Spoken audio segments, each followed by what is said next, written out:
आपने कभी ना कभी डायन शब्द तो सुना ही होगा। डायन क्या होती है? क्या आपको मालूम है कि यह हंसते खेलते परिवार को एक पल में तबाह कर सकती है? और जब भी आप कभी ग्रामीण इलाकों में जाएंगे तो आपका इनका जिक्र सुनने को ज़रूर मिलेगा। अक्सर हर गांव की एक पुरानी इतिहास छुपी हुई होती है जो कि कभी ना कभी हमारे सामने आ ही जाती है। और मैं भी आज आपको अपने गांव की एक ऐसी ही घटना सुनाने जा रहा हूं जिसे सुन आप एक गहरी सोच में पड़ जाएंगे कि कोई ऐसा कैसे कर सकता है। तो चलिए बढ़ते हैं आज की एक और दिल दहला देने वाली कहानी की ओर। दोस्तों, मेरा नाम आकाश है और मेरी उम्र लगभग 28 साल की है। मैं अपने जीवन की एक ऐसी घटना आपको सुनाने जा रहा हूँ जिस घटना के बाद से मैंने कुछ सालों तक गांव में जाना बिल्कुल ही बंद कर दिया। आज से तकरीबन 4 साल पहले मेरी नई शादी हुई थी और मैं अपने परिवार के साथ दिल्ली में रहा करता था। मेरे परिवार में कुल हम 5 जन थे। मेरे माँ बाप और मेरा एक छोटा भाई जो कि मेरे गांव मंगलपुर में रहा करते थे। और मैं अपने शादी के बाद से अपने पत्नी को लेकर दिल्ली में ही अपने जॉब के चलते रहता था। दरअसल मेरी वाइफ पिछले 7 महीने से प्रेग्नेंट थी और जब मैंने इस बारे में अपने परिवार से बताया तो मेरी माँ मुझे गांव आने के लिए कहने लगी कि मैं अकेले अपने पत्नी का देखभाल नहीं कर सकता।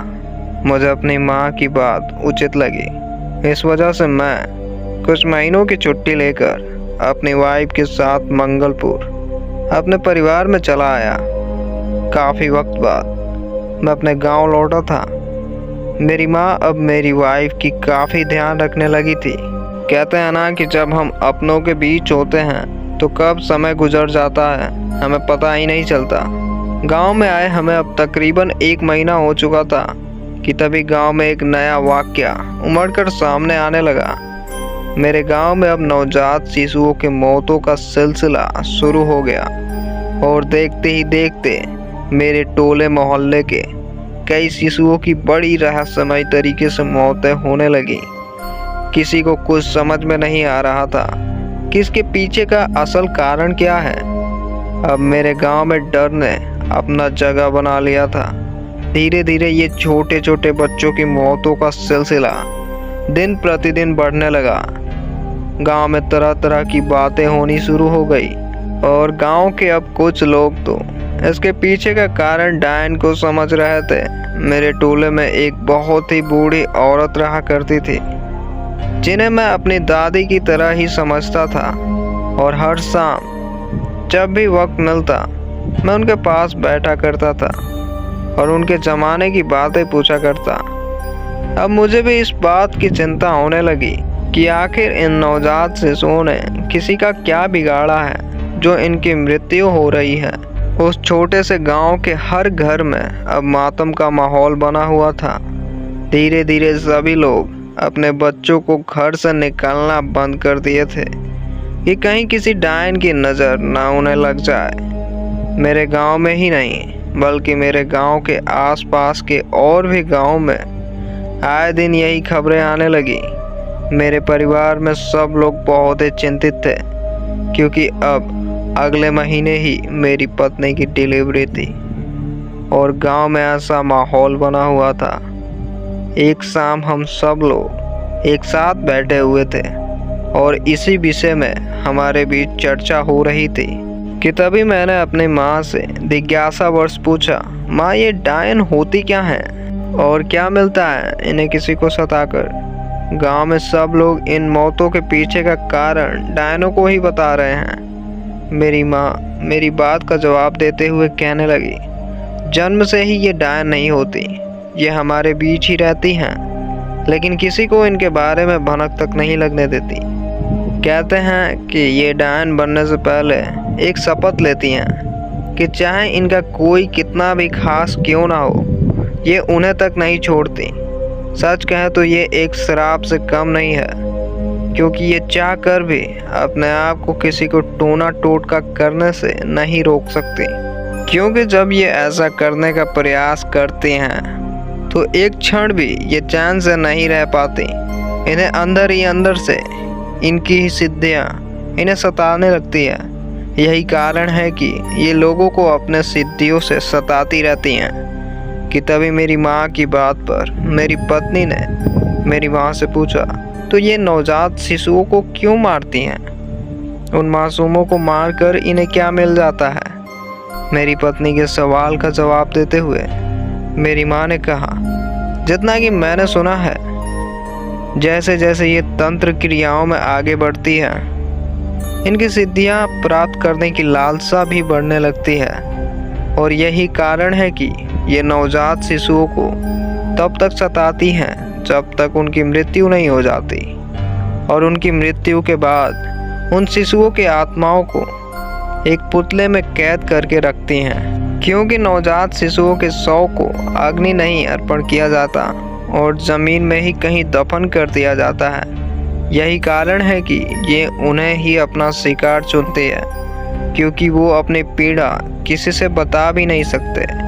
और जब उनके शव को किसी सुनसान जगह दफन किया जाता है तो ये किसी भी तरह से उनका पता लगा लेती हैं और हर अमावस्या की रात या आधी रात उसी जगह अकेले जाती हैं और अपने पूरे कपड़े उतारकर ये उन बच्चों के शव को अपने हाथों से मिट्टी से निकालकर और एक मिट्टी का दिया जलाकर उनके शरीर में प्राण फूंकती हैं और उन्हें खिलाती हैं।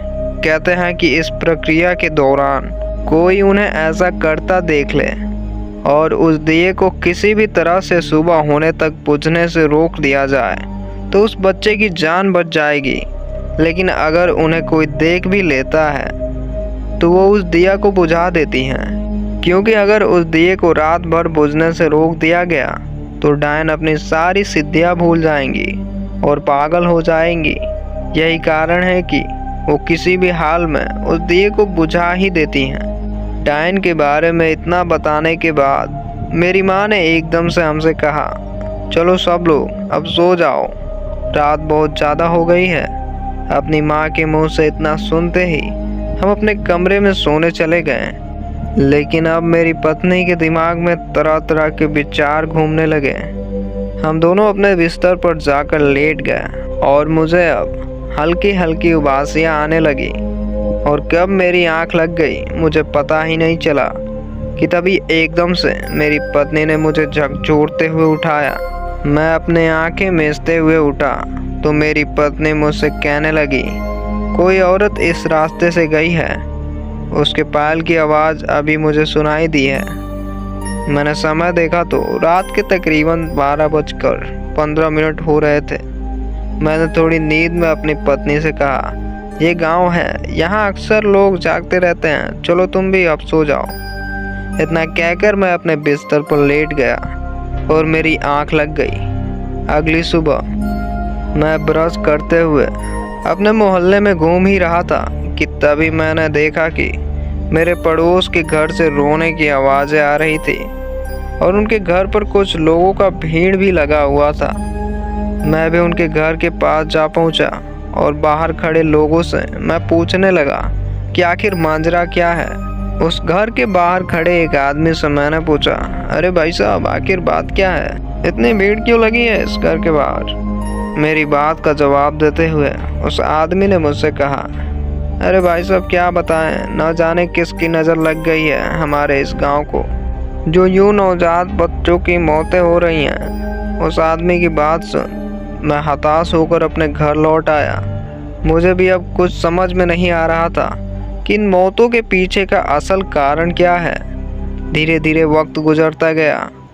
हर 1 से 2 दिन के बीच किसी न किसी घर से एक नवजात शिशु की मौत की खबर आ ही जाती।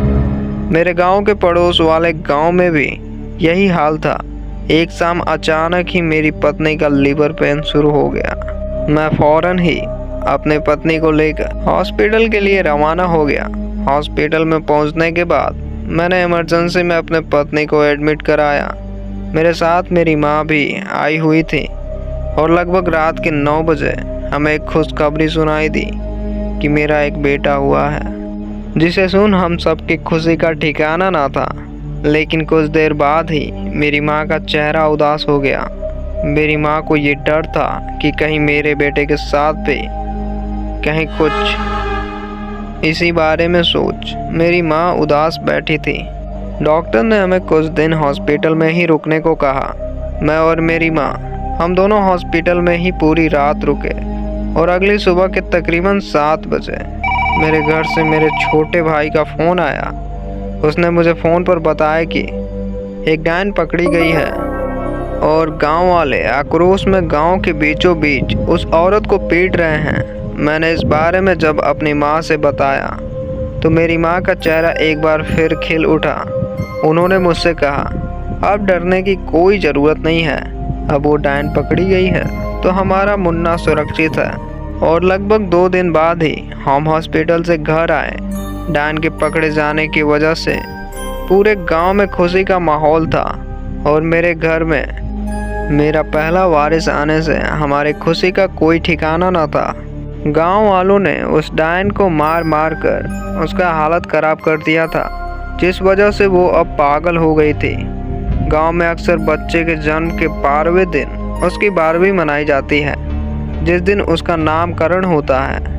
और मैंने भी अपने बेटे का 12वीं मनाने का निर्णय किया और मेरे बेटे के जन्म के ठीक 12वें दिन हम सुबह से ही तैयारियों में लग गए और कब शाम हो गई हमें पता ही नहीं चला। शाम के तकरीबन 7 बजे सारा कार्यक्रम शुरू हो गया और पूरे गांव वाले और कुछ रिश्तेदार सब लोग आए हुए थे और हमने बड़ी धूमधाम से अपने बेटे की 12वीं मनाई। और लगभग 2 दिन बाद ही एक दिल दहला देने वाली खबर हमें सुनाई दी कि मेरे गांव में एक और शिशु की मौत हो गई है। उस बच्चे की मौत की खबर सुन हमारी हालत ख़राब हो गई, क्योंकि मेरे बेटे के 12वें के दिन मैंने पूरे गांव वालों को आमंत्रित किया था और मुझे ये चिंता सताने लगी कि कहीं मेरे बेटे पर किसी की बुरी नज़र ना लग गई हो। और एक बार फिर देखते ही देखते नवजात शिशुओं की मौतों का सिलसिला जारी हो गया। किसी को ये समझ नहीं आ रहा था कि एक डायन तो पकड़ी गई है, अब इसके पीछे किसका हाथ है। एक दिन गांव में सभी पंच बैठे हुए थे और सारे गांव वाले एकजुट हुए और इन्हीं मौतों पर चर्चा शुरू हो गई। सभी गांव वालों ने ये निर्णय किया कि अगर अब से किसी के भी घर नवजात शिशु की मृत्यु हो जाती है तो जिस जगह उसके शव को मिट्टी दी जाएगी, आधी रात उसी जगह पर चुपके से जाकर कुछ लोग रखवाली करेंगे, क्योंकि अगर इस दौरान कोई डायन मौके पर पकड़ी जाती है तो और भी डायनों का उन्हीं से पता लगाया जा सकता है। और अब से वो परिवार जिसके घर में नवजात शिशु है वो अपने घर से बाहर नहीं निकलेगा। अभी ये बातें हो ही रही थी कि एकदम से गांव के पंचायत में बैठे हमारे गांव के एक सिद्ध पंडित जी ने एकदम से कहा, अगर वाकई में इन मौतों के पीछे किसी डायन का ही हाथ है तो वे जरूर ही उन शिशुओं के शरीर में प्राण फूंक कर उन्हें जिंदा करेगी और कुछ घंटों तक वो उन्हें अपने गोद में खिलाएंगी, क्योंकि अगर वे ऐसा नहीं करती हैं तो उनकी सिद्धियां नहीं बढ़ेंगी। और इस दौरान जैसे ही वे बच्चों में प्राण फूके हम तुरंत ही उन्हें मौके पर धर लेंगे और किसी भी तरह से उस दीप को बुझने नहीं देना है। पंडित जी की बात से सभी गांव वाले सहमत हो गए और आज से सब लोग शिशुओं के शव की पहरादारी करेंगे। मैं भी उस बैठक में बैठा इन्हीं सभी बातों को बड़ी गौर से सुन रहा था कि तभी अचानक ही मेरे मोबाइल पर मेरी पत्नी का फ़ोन आया और जैसे ही मैंने फ़ोन उठाया तो सामने से मेरी पत्नी ने रोते हुए कहा, मुन्ना की तबीयत बहुत बिगड़ने लगी है। अपनी पत्नी की बात सुन जैसे मानो मेरे प्राण सूख से गए हो। मैं दौड़ता हुआ एकदम से अपने घर पहुंचा तो मैंने देखा कि मेरा बेटा बस रोए जा रहा था। मैंने फ़ौरन ही अपनी गाड़ी निकाली और अपनी माँ और मेरी पत्नी को लेकर मैं तुरंत हॉस्पिटल की ओर निकल पड़ा। मैं पूरी रफ्तार से अपनी कार हॉस्पिटल की ओर भगाया जा रहा था कि तभी एकदम से मेरी माँ और मेरी पत्नी चीख चीख कर रोने लगी। मैंने उन्हें दिलासा देते हुए कहा, सब ठीक हो जाएगा, कुछ नहीं होगा।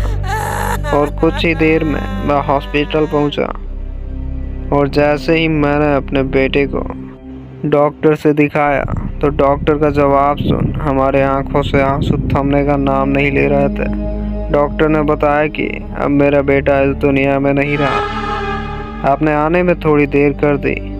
डॉक्टर के मुंह से इतना सुनते ही मैं टूट सा गया। मैं हताश होकर अपने बेटे के शव को लेकर घर लौट आया। पूरे घर में मातम छाया हुआ था। मेरे आंसू थमने का नाम नहीं ले रहे थे। यूं अचानक ऐसा कुछ हो जाएगा मैंने कभी नहीं सोचा था। और गांव में जैसे ही इस बात की खबर पहुंचे कि अब मेरा बेटा ही किसी के साजिश का शिकार हो गया है, एक और मेरे घर में मेरे बेटे की शव को ले जाने की विधिपूर्वक तैयारी चल रही थी, तो एक और पंडित जी सहित हम कुछ लोग ये योजना बना रहे थे कि अगर वाकई में मेरे बेटे की मृत्यु किसी डायन या काली शक्तियों से हुई है तो अभी भी उसे बचाने का हमारे पास एक मौका है। पंडित जी ने कहा, कल ही अमावस्या की रात है। कल किसी भी हाल में वो डायन तुम्हारे बेटे के शव के पास जरूर आएगी।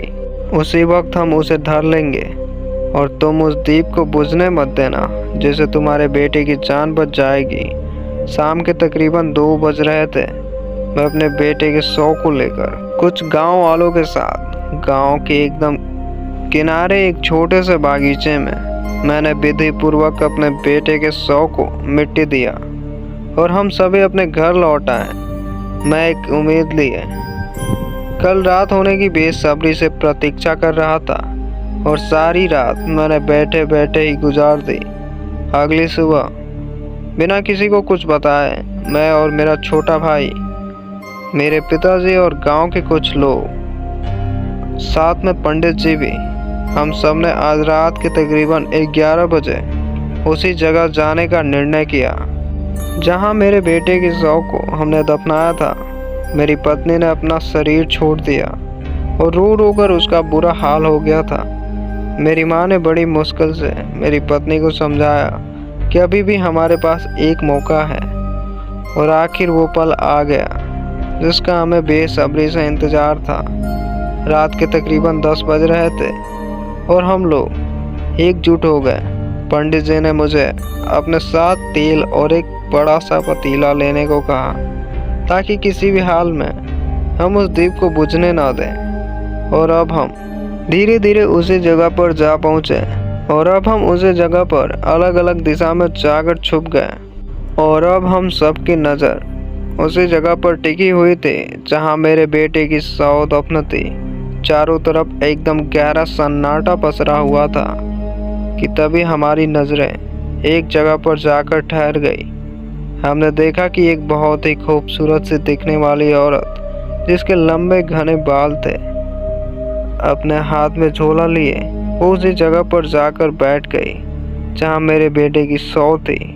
और देखते ही देखते वो अपने हाथों से मेरे बेटे की शव को निकालने लगी और एक दीप जलाकर उसने मिट्टी के पास एक घेरा बनाकर उसमें मेरे बेटे के शरीर को रख दिया और कुछ मंत्र उच्चारण कर अपने शरीर के एक एक कपड़े उतारने लगी।